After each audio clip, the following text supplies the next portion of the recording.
മിന്നൽ പ്രളയം ബാധിച്ച നേപ്പാളിൽ 53 മലയാളികളുണ്ടെന്ന് സ്ഥിരീകരിച്ച് നോർക്ക. ഇവരുമായി ആശയവിനിമയം നടത്താൻ കഴിഞ്ഞിട്ടില്ല എന്ന് നോർക്ക അറിയിച്ചു. അതേസമയം കാഞ്ഞങ്ങാട്, കോട്ടയം എന്നിവിടങ്ങളിൽ നിന്ന് പോയ സംഘങ്ങളുമായി സംസാരിക്കാൻ കഴിഞ്ഞതായും നോർക്ക സിഇഒ രാജേഷ് മാധവൻ പറഞ്ഞു. 36 പേരാണ് ഈ സംഘത്തിലുള്ളത്. ഏകദേശം 53 മലയാളികളെയാണ്, ഇൻക്ലൂഡിംഗ് കുടുംബാംഗങ്ങൾ, അഡൾട്ട്സ്, കുട്ടികൾ എല്ലാവരും ഉൾപ്പെടെ. ഈ 53 പേരുടെയും കോൺടാക്ട് നമ്പേഴ്സ് നമ്മുടെ ഉണ്ടെങ്കിലും ഡയറക്റ്റ് ഇവരുടെ കോൺടാക്ട് ചെയ്യാനുള്ള ലിമിറ്റേഷൻസ് ഉണ്ട് ഇപ്പോൾ നിലവിൽ. കാര്യം ആ നെറ്റ്വർക്ക് ഇഷ്യൂസ് ഉള്ളതുകൊണ്ട്. പക്ഷേ നമ്മളിത് നിരന്തരം നമ്മളുടെ ഡൽഹിയിലുള്ള നോർക്ക റൂട്ട്സിന്റെ ഡെവലപ്മെന്റ് ഓഫീസറുണ്ട് ഷാജിമോനാണ് ഡൽഹിയിൽ ഇത് കോർഡിനേറ്റ് ചെയ്യുന്നത്. അപ്പോൾ അദ്ദേഹം നമ്മളുടെ റെസിഡന്റ് കമ്മീഷണർ സാറിന്റെ ഓഫീസുമായിട്ട് ബന്ധപ്പെട്ട് എംബസിയിലേക്ക് നേരിട്ട് വിവരങ്ങൾ കൈമാറുന്നുണ്ടായിരുന്നു. സോ പിന്നീട് നമുക്ക് ഇവരെ ലൊക്കേറ്റ് ചെയ്യാനായിട്ട് നമ്മളെടുത്ത വേറൊരു സ്ട്രാറ്റജി, ഇവരുടെ ലാസ്റ്റ് ലൊക്കേഷൻ ഒന്ന് ഐഡന്റിഫൈ ചെയ്യാനായിട്ട് ശ്രമം നടന്നിരുന്നു. അപ്പോൾ അത് നമ്മൾ ഫാമിലി മെമ്പേഴ്സ് നമ്മളെ കോൺടാക്ട് ചെയ്ത ഫാമിലി മെമ്പേഴ്സിനെ ഹെൽപ്പ് ഡെസ്കിൽ നിന്ന് തന്നെ വീണ്ടും ഞങ്ങൾ കോൺടാക്ട് ചെയ്തു. എന്നിട്ട് ഇവർക്ക് അവസാനം കിട്ടിയ വിവരങ്ങൾ, അതായത് ഇവരെ എപ്പോഴെങ്കിലും വിളിക്കുകയോ അല്ലെങ്കിൽ ഏതെങ്കിലും ലൊക്കേഷനിൽ നിന്ന് എങ്ങോട്ടെങ്കിലും പോകുന്നെന്ന് പറയുകയോ ആ യാത്രാ വിവരങ്ങളെ സംബന്ധിച്ച് ഏറ്റവും അവസാനം കിട്ടിയ അപ്ഡേറ്റ് കൂടി ഞങ്ങൾ കളക്ട് ചെയ്തു. സോ അത് വെച്ചിട്ട് അത് നമ്മളിപ്പോൾ ഷെയർ ചെയ്തിട്ടുണ്ട്. അപ്പോൾ അതുകൂടി ആകുമ്പോഴേക്ക് ഏകദേശം ഇവരെ സ്റ്റാൻഡേർഡ് ആയിട്ടുള്ള ലൊക്കേഷൻ കണ്ടെത്താൻ പറ്റും എന്നുള്ളതാണ് നമ്മളുടെ പ്രതീക്ഷ. നോർക്ക റൂട്ട്സിന്റെ സിഇഒ രാജേഷ് മാധവൻ പറയുന്നതനുസരിച്ച് 53 മലയാളികൾ ഇപ്പോൾ വിവിധ ഇടങ്ങളിലായി നേപ്പാളിലുണ്ട്. അവരെക്കുറിച്ചുള്ള പൂർണ്ണമായ വിവരങ്ങൾ ഇതുവരെ ലഭ്യമായിട്ടില്ല. പല പ്രായത്തിൽപ്പെട്ട കുട്ടികളും സ്ത്രീകളും പ്രായമായവരും ഒക്കെ ഉൾപ്പെടുന്ന സംഘങ്ങളാണ് ഉള്ളത്.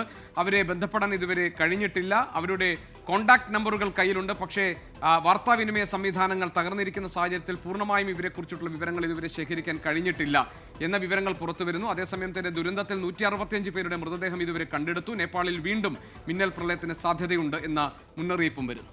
വിവരങ്ങൾ നൽകാനായി തിരുവനന്തപുരത്ത് നിന്ന് ജിബിൻ ജെബി ഉണ്ട്, കണ്ണൂരിൽ നിന്ന് അജീഷ് ജയകുമാറുണ്ട്, അജ്മൽ ദിരാറുണ്ട് ഡൽഹിയിൽ നിന്ന്. തത്സമയം ആദ്യം ജിബിൻ ജെബിയിലേക്ക് തന്നെയാണ്. ജിബിൻ, ഇപ്പോൾ നോർക്കയിൽ നിന്ന് നമുക്ക് ലഭിക്കുന്ന വിവരങ്ങൾ വെച്ച് നോക്കുകയാണെങ്കിൽ 53ഓളം മലയാളികൾ അവിടെ എത്തിയിട്ടുണ്ട്, പെട്ടുപോയിട്ടുണ്ട് എന്നാണ് പറയുന്നത്. കൃത്യമായ കണക്കുകൾ ലഭ്യമായിട്ടുണ്ടോ? ഇവരുമൊക്കെയായി ബന്ധപ്പെടാൻ ഇപ്പോൾ നിലവിൽ നോർക്കയ്ക്ക് സാധിച്ചിട്ടുണ്ടോ?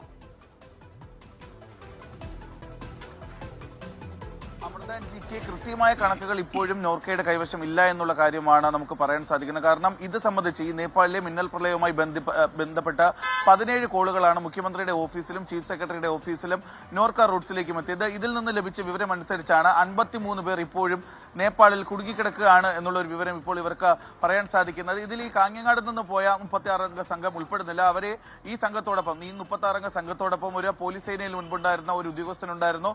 അദ്ദേഹം വഴിയാണ് മുഖ്യമന്ത്രിയുടെ ഓഫീസ് സംസാരിക്കുകയും ആ 36 പേർ മാത്രം ഇപ്പോൾ സുരക്ഷിതരാണെന്ന് സ്ഥിരീകരിക്കുകയും ചെയ്തത്. ഈ 36 പേരും പോയത് ഒരു പ്രശ്നബാധിത പ്രദേശത്തല്ല, അവർ മറ്റു സുരക്ഷിത സ്ഥാനങ്ങളിൽ തന്നെ ഇപ്പോൾ എത്തിച്ചേരുകയും ചെയ്തിട്ടുണ്ട്. പക്ഷേ ഇനി കണ്ടുകിട്ടാനുള്ള, അല്ലെങ്കിൽ എവിടെയാണ് എന്ന് നിലവിൽ നമുക്ക് വിവരം ലഭിക്കാത്ത 53 പേരെന്ന് പറയുന്നത് ഇവർ ഈ പ്രശ്നബാധിത പ്രദേശത്തേക്കാണ് പോയത്. പക്ഷേ ഇവർ എവിടെയാണെന്ന് ഇപ്പോൾ കൃത്യമായി ലൊക്കേറ്റ് ചെയ്യാൻ സാധിച്ചില്ല. ഇവരുടെ കൈവശം നമ്പറുകളുണ്ട് ഈ ട്രാവൽ ഏജൻസികളിൽ നിന്നും, അതുപോലെ തന്നെ നോർക്കയുടെ ഓഫീസിലേക്കും മുഖ്യമന്ത്രിയുടെ ഓഫീസിലേക്കും ചീഫ് സെക്രട്ടറിയുടെ ഓഫീസിലേക്കൊക്കെ വിളിച്ച കുടുംബാംഗങ്ങളുടെ നമ്പർ ഉൾപ്പെടെ കൈവശമുണ്ട്. പക്ഷേ ഇവരെ വിളിക്കാനായി ശ്രമിക്കുമ്പോൾ എല്ലാം ഈ ഫോണുകൾ സ്വിച്ച് ഓഫ് ആണ്, അല്ല എന്നുണ്ടെങ്കിൽ നെറ്റ്വർക്ക് ഡൗൺ ആണ്. കാരണം അവിടെ നെറ്റ്വർക്ക് പൂർണ്ണമായി തന്നെ ഇപ്പോൾ നേപ്പാളിൽ ഈ പ്രശ്നബാധിത പ്രദേശത്ത് ഡൗൺ ആണ്. അതുകൊണ്ട് ഇവരെ കോൺടാക്ട് ചെയ്യാനായി സാധിച്ചിട്ടില്ല. പക്ഷേ ഈ 53 പേർ അവരെ കോൺടാക്ട് ചെയ്യുന്നതിന് വേണ്ടിയിട്ടുള്ള ശ്രമങ്ങൾ ഇപ്പോൾ നടക്കുകയാണ്. ഇത് സംബന്ധിച്ച് പ്രത്യേകിച്ച് എംബസിയുമായി അതുപോലെ തന്നെ ഡൽഹിയിലെ നോർക്ക റൂട്ട്സിന്റെ ഓഫീസുമായി ബന്ധപ്പെട്ടാണ് ഈ കാര്യങ്ങൾ ഇപ്പോൾ നടന്നുകൊണ്ടിരിക്കുന്നത്. കാരണം ഈ 53 പേരുടെയും ഫോണുകൾ അവസാനം എവിടെ വെച്ചാണ് സ്വിച്ച് ഓഫ് ആയത്, അവരുടെ ലാസ്റ്റ് ലൊക്കേഷൻ എവിടെയാണെന്ന് കേന്ദ്രീകരിച്ചുകൊണ്ട് ഇപ്പോൾ എംബസി മുഖേന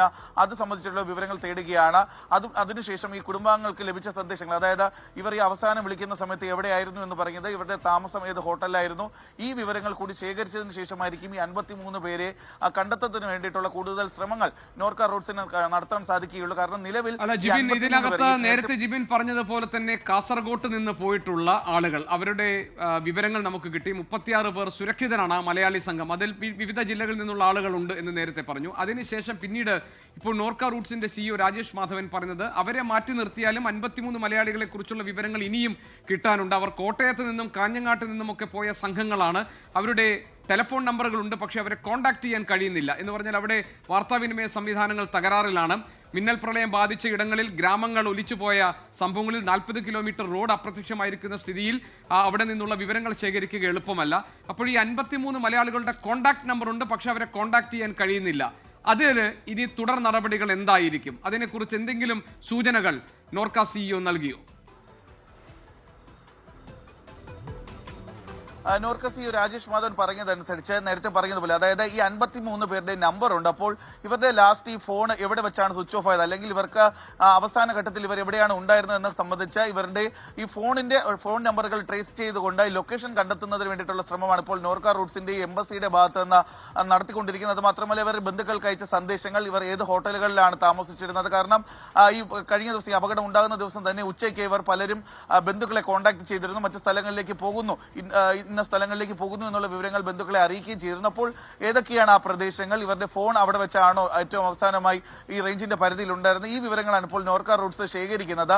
ഈ ശേഖരിച്ചെടുക്കുന്ന വിവരങ്ങൾ ഇവ ഡൽഹിയിലുള്ള നോർക്ക റൂട്ട്സിന്റെ ഓഫീസിലേക്ക് കൈമാറും. അവിടെ നിന്ന് കോർഡിനേറ്റ് ചെയ്ത എംബസി മുഖേനയാണ് പിന്നീട് ഇവരെ കണ്ടെത്തുന്നതിന് വേണ്ടിയിട്ടുള്ള ശ്രമങ്ങൾ നടത്തുകയും ചെയ്യുക. കാരണം ഈ നോർക്ക റൂട്ട്സിന് ഇപ്പോൾ തിരുവനന്തപുരത്ത് നേരത്തെ അല്പസമയം മുമ്പ് രാജേഷ് മാധവൻ തന്നെ പറഞ്ഞതുപോലെ തന്നെ ഇവിടെ ലിമിറ്റേഷൻസ് ഉണ്ട്. കാരണം ഈ 53 പേർ പോയി, പക്ഷെ അവരെ കുറിച്ച് പിന്നീട് അവരെ കോൺടാക്ട് ചെയ്യാൻ സാധിക്കുന്നില്ല എന്നുള്ളൊരു കാര്യം മാത്രമാണ് ഇവർക്ക് അറിയാൻ സാധിക്കുന്നത്. ഇവർ ഇത് സംബന്ധിച്ച് ഒരു പ്രത്യേക ഹെൽപ്പ് ഡെസ്കും അതുപോലെ തന്നെ ഇവരെ കോൺടാക്ട് ചെയ്യുന്നതിന് വേണ്ടി ഇവരുടെ കുടുംബങ്ങളെയും അതുപോലെ തന്നെ ഇവരുടെ നമ്പറുകളും ഒരു ഇന്റർവെൽ വെച്ച് കൃത്യമായ ഒരു സമയ ഇന്റർവെൽ വെച്ച് അവരെ കോൺടാക്ട് ചെയ്യുന്നതിന് വേണ്ടിയിട്ടുള്ള ശ്രമങ്ങളാണ് ഇപ്പോൾ ഈ നോർക്ക റൂട്ട്സിന്റെ ഭാഗത്ത് നിന്ന് ഉണ്ടാകുകയും ചെയ്തിട്ടുള്ളൂ. പക്ഷേ ഇനി ഇതിൽ കൃത്യമായി ഇടപെടൽ നടത്താൻ സാധിക്കുന്നത് കേന്ദ്ര സർക്കാരിനും എംബസിക്കും മാത്രമാണ്. കാരണം ഇവിടെ നിന്ന് ഇവർ ഏതൊക്കെ സമയത്ത് വെച്ചാണ്, അല്ലെങ്കിൽ ഇവരുടെ ഫോൺ എവിടെ വെച്ചാണ് ലാസ്റ്റ് സ്വിച്ച് ഓഫ് ആയത്, അല്ലെങ്കിൽ അവസാന കോൾ എവിടെയായിരുന്നു എന്നുള്ള കാര്യം മാത്രമാണ് നമുക്ക് ഇവിടെ നിന്ന് ട്രേസ് ചെയ്യാൻ സാധിക്കുക. പക്ഷേ ഈ വിവരങ്ങൾ ഇനി കൃത്യമായി ഇവർ കൈമാറുന്നത് ഡൽഹിയിലുള്ള നോർക്ക റൂട്ട്സിന്റെ ഓഫീസിലേക്കാണ്. അവിടെ നിന്നാണ് ഇത് ഏകോപിപ്പിച്ചുകൊണ്ട് കേന്ദ്ര സർക്കാരും അതുപോലെ തന്നെ എംബസി മുഖേന ഈ ശ്രമങ്ങൾ ഇവരെ തിരിച്ചെത്തിക്കുന്നതിന് വേണ്ടിയിട്ടുള്ള, കാരണം ഈ 53 പേർ എവിടെയാണെന്ന്,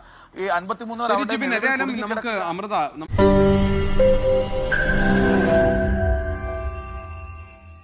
ലോകത്തെവിടെയായാലും ഏത് സമയത്തും 24 വാർത്തകളും ഓഗ്മെന്റഡ് റിയാലിറ്റി പാക്കേജുകളും എക്സ്പ്ലെയിനറുകളും വിശദമായി കാണാൻ ഞങ്ങളുടെ യൂട്യൂബ് ചാനൽ നിങ്ങൾക്ക് സബ്സ്ക്രൈബ് ചെയ്യാം.